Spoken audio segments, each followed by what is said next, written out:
are 23 locks, dropping down towards Birmingham, through a wind-swept countryside, where the water has the cold, hard gleam of slate. But beyond Warwick, the canal begins to climb again, towards that great upland plateau, which is known to the boatman as the Birmingham Level.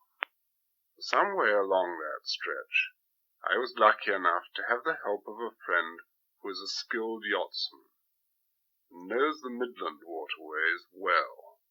John Barrow works in Birmingham, and once owned a converted narrowboat. I lived on a narrowboat for about 2.5 years. In the first place, we bought it up near Dudley, and it used to belong to an old lengthman on the canals. That's somebody who works on it, and he very roughly converted it. He built a top on it and eventually sold it to us. On our first trip in this boat, we got a man with a horse to take us right into the centre of Birmingham from Dudley. One of the interesting things about that stretch to engineers is the bridge built by Telford going over the low-level Worcester Canal, I think it is. In the centre of Birmingham, we fitted out in an arm of the canal, which one time used to go on into a tunnel right under the centre, where they used to take their boats under and load them underground. In the later years, mostly just with rubbish, which was tipped down from tips above and then taken out. That is now completely blocked off, and it's a dead arm. After fitting out the boat in the middle of Birmingham and making it a little more comfortable, we fetched up near Hatton at Rowington, quite close to Kingswood Junction, where the Stratford Canal comes in. It's very near one of the biggest flights of locks on the British canals, the Hatton flight. There are 21 locks, more or less continuous there, and 2 more just below it at Warwick. A professional boatman, with all the gates open ready for him, they can do it in under an hour and a half. But when my wife and I went up, our fastest time, I think, was 2.5 hours. And we found that frightfully hard work. There were only the 2 of us when we did it, and everything has to be done in a frightful hurry to avoid a working boat behind you catching up with you and taking the road off you. What's your opinion, John, of the condition of the canals around here? Well, the Grand Union, once you've got past Norton Junction, is really in awfully good condition, and they're repairing and extending it quite extensively now. The locks at Hatton were all rebuilt during the slump in 1933 as a government thing to encourage employment. And they're modern double locks with modern paddles and sluices, and once you know how to work them very easily. Though once we had somebody with us who was working the locks, and he wound it up, great speed, tremendous enthusiasm, and forgot to put the little catch on that holds it up, and the lock handle unwound in his face, and we had to dash off very quickly to Warwick Hospital to get 2 stitches put in his eye. While I was staying with John and Phoebe Barrow, they took me to a canal-side pub, the New Inn at Rowington. It's a delightful little place, and is kept by Mr. Brain. I was in the building trade in Birmingham for 27 years with one firm only. I started there at 14 and left to come here. The reason I left was because I got a bit fed up with the labour situation in the building trade, and I heard this place, the New Inn at Rowington, was going. It was the only pub that I ever drank at myself. And, well, apart from the Cock at Rowington, I used to do quite a bit there. We heard that it was in the market, so sitting with the wife by the fire one night, I said, what about if we have a go? She said, well, there's no harm done, you won't get it anyway. So anyway, I sat there and wrote, and we've been here now 7 years. I wouldn't go back to Birmingham for anything. If I fell down here, I'd rather go farm labouring and stop out here and go back into the town. As you can see, it's a lovely little pub. It's situated about 15 miles from Birmingham and about 7 from Stratford-on-Avon. We get the farmers in on a Sunday morning particularly, having earned their pint. You get a lot of people in off the boats. Well, not quite so many now as we did a couple of years ago. There doesn't seem to be quite the traffic on the canal now that there was. I suppose most of the people who get here come out from Birmingham. Do they dance? Weekends they do, Saturday nights, yes. From Birmingham, Coventry, Warwick, Stratford. We get the people from there. What about the winter time? Well, you'd be surprised. We'll sit here some nights when it's ice and everything on the roads, and we think to ourselves, well, there's no one be here tonight, and then outside the door you hear the car crackle on the ice, and one or two come in, and we have some very nice, cosy evenings. Well, what do you like about being here so much? Oh, the fact that you live so much slower than you do in Birmingham. As I said before, when I go into town, I invariably come back with a headache through rushing around and everybody else doing the same around me. You've got a lot of Spanish souvenirs here. Yes, we were in Spain about 3 weeks ago. Barcelona first and then to Mallorca, Palma in Mallorca. We saw a bullfight while we were in Barcelona. I don't think very much of it as a sport. Spaniards seem to, though. They go absolutely mad. How'd you get on with the language? Well, I'm afraid I was the same as most Englishmen that I met out there. That's completely lazy. The Spaniards had got to understand me. I made no effort at all to understand them. I could have sailed the Mary Ann straight up the Grand Union into Birmingham, but I discovered an enchanted little waterway, the Stratford-on-Avon Canal, which offered an alternative route. Alas, the Stratford-on-Avon, though one of the loveliest waterways in the country, was sorely afflicted with weed. I had come across a fair amount of mud and weed on the Grand Union, but never anything to compare with this. Now that so many people, particularly American and foreign tourists, are using our canals for holidays, it seems to me a national disgrace that so little money should be allocated to their proper maintenance. The following day I made my way through the maze of canals which honeycomb Birmingham. They have in places an almost Venetian splendour. Then I went on through Wolverhampton to the Shropshire Union Canal, where that excellent official of British waterways, Sam Lomas, offered me a cup of tea made from canal water. I'm no great connoisseur of the stuff, but Sam told me canal water makes the finest tea in the world. He also told me of the waterways which lay ahead. They come here from all over the country, chiefly Wolverhampton, Darlaston, Tipton, Wednesbury, and they come here because it's isolated, green fields and wild rabbits, and get away from the congestion on the roads and the petrol-polluted roads, and get amongst the green fields. Then we've got the canoe club. We're encouraging the canoe lads to come and canoe. It keeps them out of mischief and off the straits. And this year they've done very well by winning 3 trophies up and down the country in these canoe races. Now last year, with them many anglers taking part in matches, they raced from Crewe to London at 10 yards apart and back again. We worked it out, the number of anglers that took part in matches last year.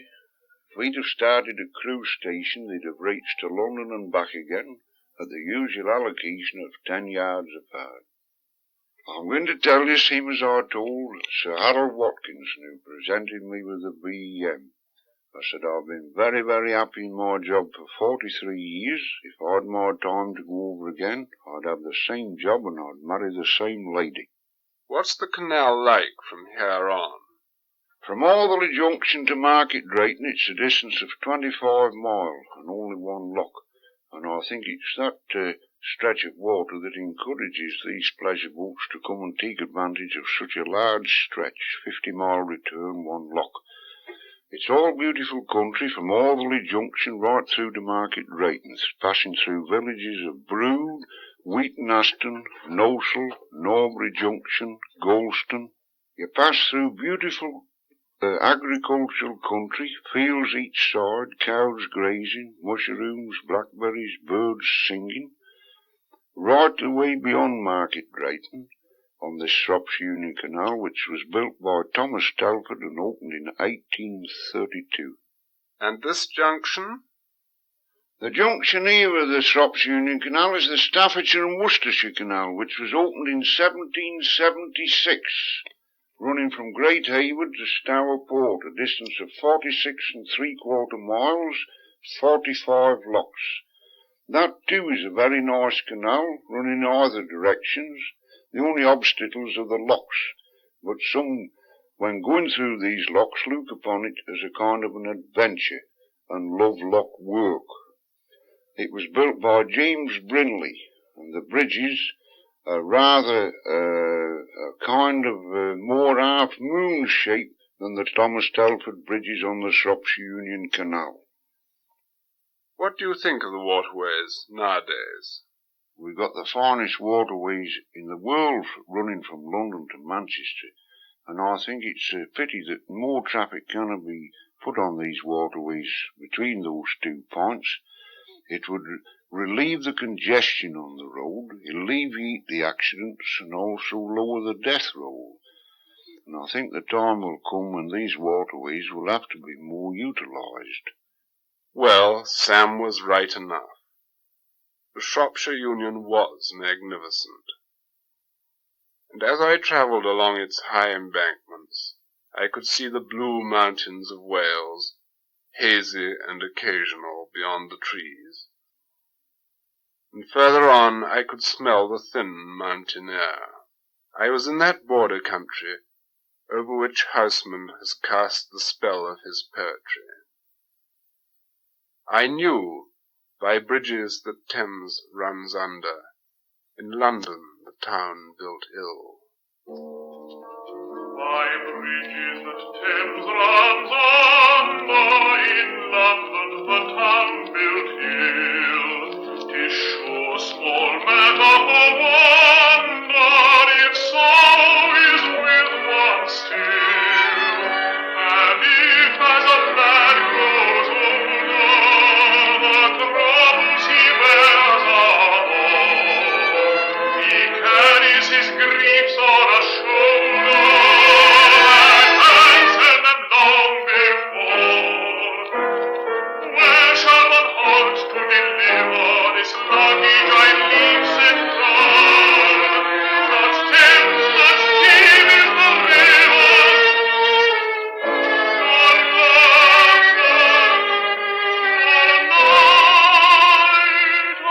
nor night on the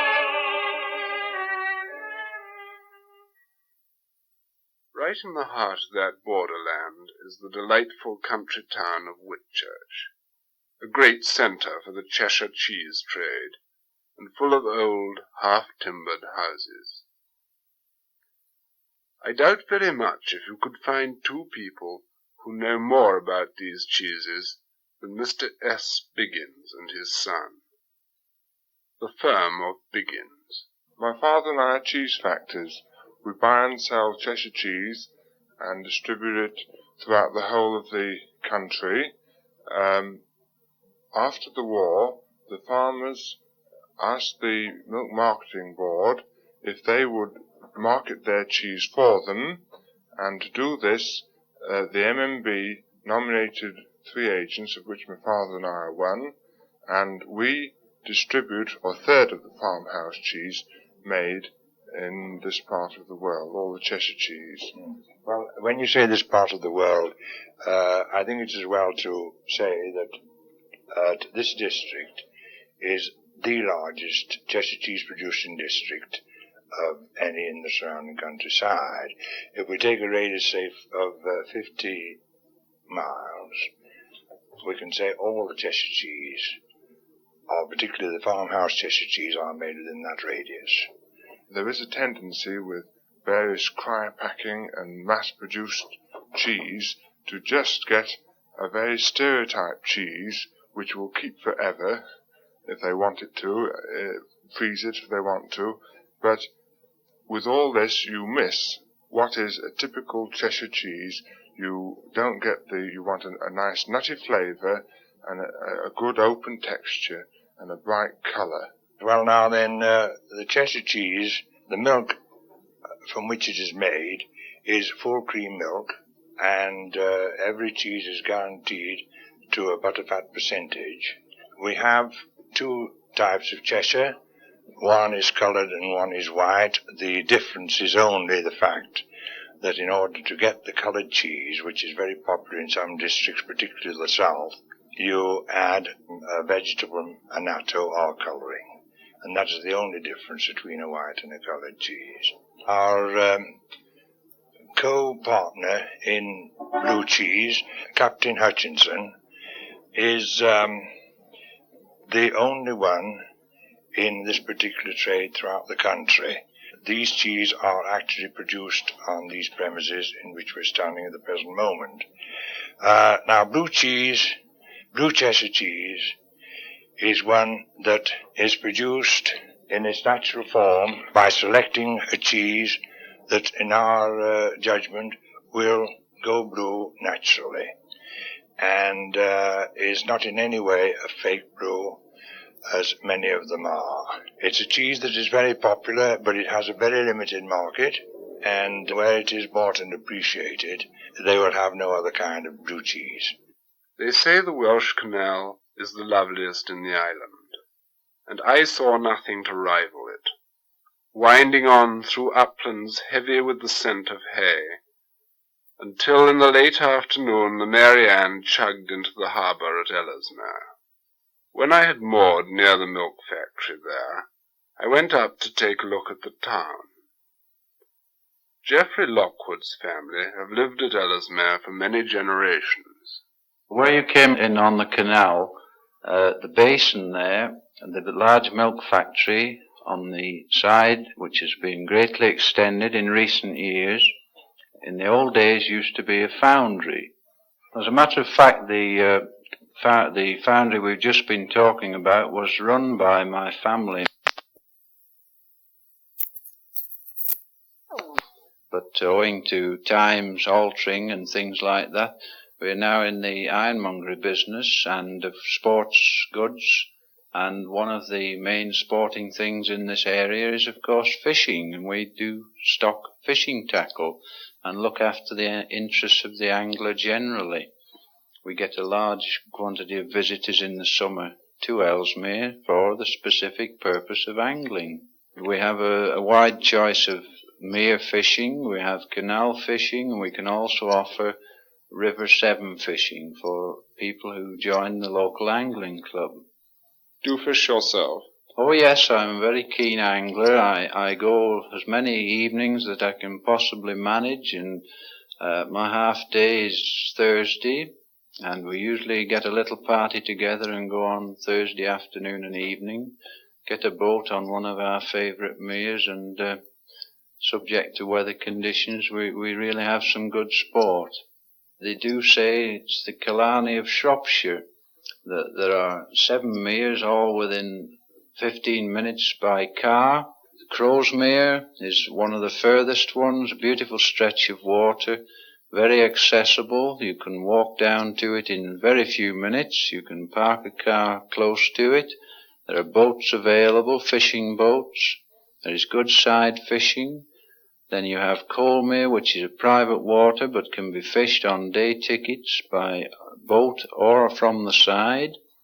There are several smaller pools in the district, some of which are not quite as readily accessible, but things like that do not usually bother an angler. If he's going fishing, he'll get there. Well, I've done a bit of fishing, but not float fishing. Now, what's the attraction of that? Well, it's a much quieter existence. One isn't as active as fly fishing or spinning. That's a very active pastime. We all hope float fishing would be as active, but one must sit for considerable periods in pure anticipation that at the other end of that little hook will come one that will do for the glass case. I think one of the main attractions of float fishing is the complete rest from people who lead an active life. They can go and sit and mentally relax from all the worries of work a day and cast out the line and wait for the inevitable bob. Last year, a young member of our club caught a pike £15, of which he was very proud. But I think the outstanding story is a juvenile member who went one sunny Sunday morning down to club water, and before 10 o'clock he had landed completely on his own without any help a bream of 8 pound 10 ounces. This was surely something to be really proud of. And it just shows the enthusiasm these youngsters have for the art of fishing. A fair way beyond Ellesmere, I emerged from the forest to realize with surprise that the canal had wound its way into the mountains, and I was looking down on farms and houses scattered in the valley far away below. Chirk, with its tunnel at the far end, served as a kind of aperitif to Telford's engineering masterpiece, the great Pontysilty Aqueduct, 1,007 feet long, and carrying the canal 121 feet high above the valley of the Dee. Miss Davis lives in a house with a fine view on the far side of the valley, hard by the old graving dock. No traffic comes up, of course. Not now, only just pleasure. Motorboats, you know. I think it's very, very different now. We get them from all over the places, especially International Week, you know. There are about 14,000 in one day. There is only canals and hills and all that kind of thing, isn't there? And the old abbey and the church and Plas Newid, you know, Llangollen, the old ladies' home. I asked about the town on the hill opposite, Ruaben. The other side is not very nice, but still I don't know what the people around would do without it. It is very pretty when it's lit up at night. They call it Jerusalem on the hill. There are not at present any working boats on the Llangollen Canal, but this road of water leading up into the Welsh mountains is an essential pilgrimage for anyone who owns a yacht that can navigate it. Mr. and Mrs. Craigie built their boat themselves, and a very fine, tough little craft it was. I don't think in all the British waterways there's 3 more delightful miles from this aqueduct to Llangollen. I'm not a competitive man. I work until Friday and then I start living until Monday. I don't want to make any money. I don't want to get anywhere except back on the Abbey. The canal passes high above Llangollen, and you can look down on the little town from the towpath and see the River Dee bustling and bubbling through it on its way down from the high mountains. Wales is the land of song, and there is one which is, I think, particularly the favourite around that part of the Principality.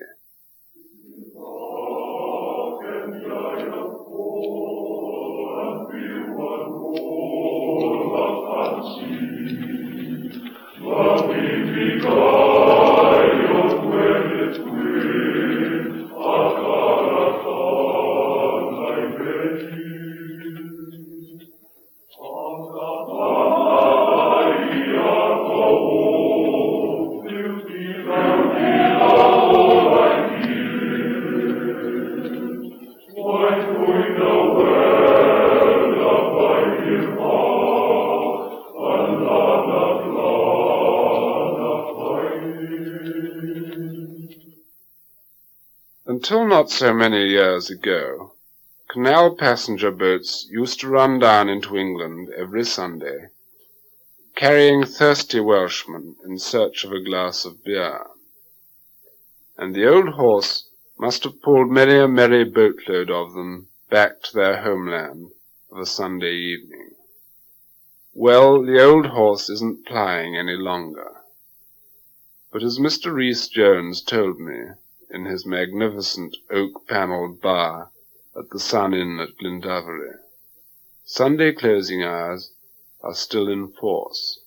I'm a Welshman and very proud of it, and I keep an inn, and I'm very disgusted on this question of Sunday opening because, in my opinion, the biggest trouble is that the licensees don't stick together for this reason, that 70% of the licensees, especially in North Wales, are English people come over the border to have a quiet weekend.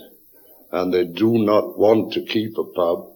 They're mostly ex-policemen, ex-officers, and they're satisfied on working 6 days a week, get their money, and they don't want to serve the public. Take the North Wales coast. I believe there are many more clubs there than public houses. And the clubs are open all day Sunday, taking the livelihood out of all the licensees in the area.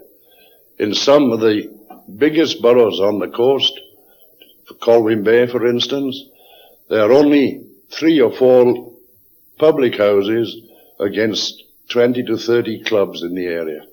But you don't get many visitors. People go abroad when they don't know 1/4 of their own little country.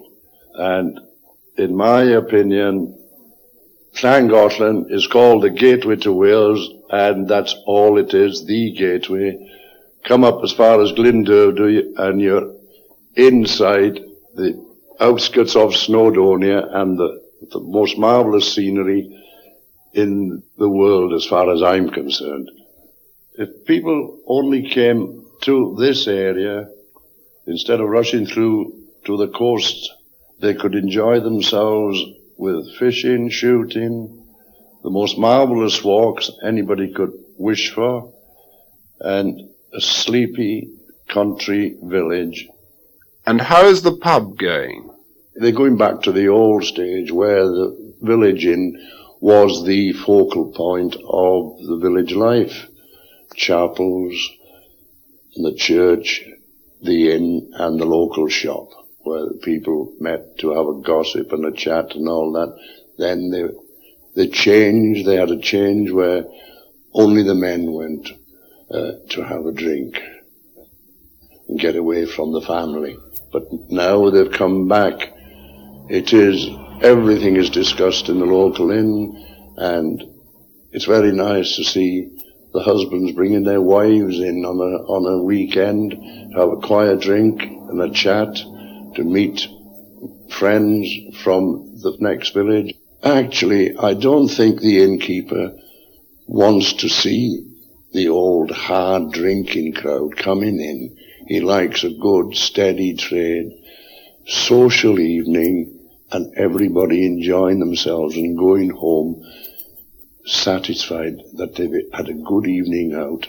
A social evening, a bit of music sometimes, and after all, Wales is noted as a land of song, and the landlord appreciates some good singing, and so do his customers and the tourists. They love going to an inn where there is a bit of music.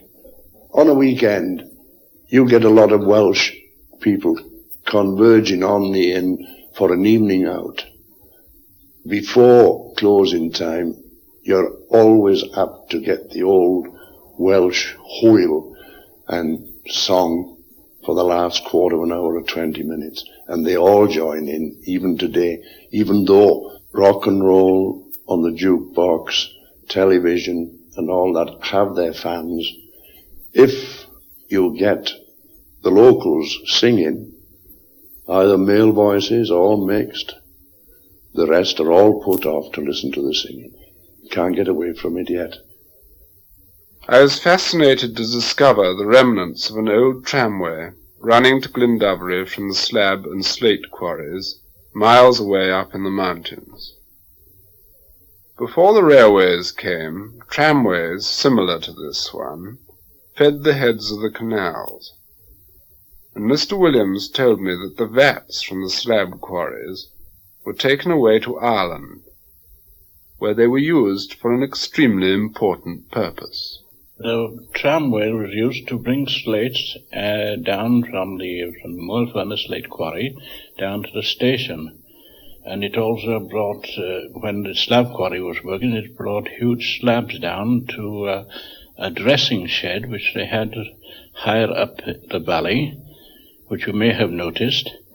And there the slabs were broken up or rather were cut up into suitable sizes to make up into floor stones. And also they used to make huge vats which were used at breweries in the manufacture of beer. I remember an old man living in a village here who used to go across to Ireland to erect those slabs. He went with the foreman. He used to call the man that did the job, he used to call him the foreman, and the old chap, a man named Bob Roberts, used to have a whale of a time over in Dublin sampling the waters of the Liffey. Those vats were sort of prefabricated at Glendovery and were transported by rail to Liverpool and shipped from Liverpool to Dublin, where they were fitted up by these two men, who undoubtedly took as long a time as they possibly could to fix them up. From Llangollen I returned to the Shropshire Union, and, avoiding Nantwich, a town which made the error of supporting the Puritan cause during the Civil War, passed through the magnificent royalist city of Chester to Ellesmere port, where I put the Mary Ann up on a cargo ship, while I took a plane to Dublin. Next week you may hear how they talk in Dublin, how the Mary Ann set out from the waters of the Liffey across the great bog of Allen and the inland sea of Loch Derg, until she came down the Shannon to the far west and to Limerick.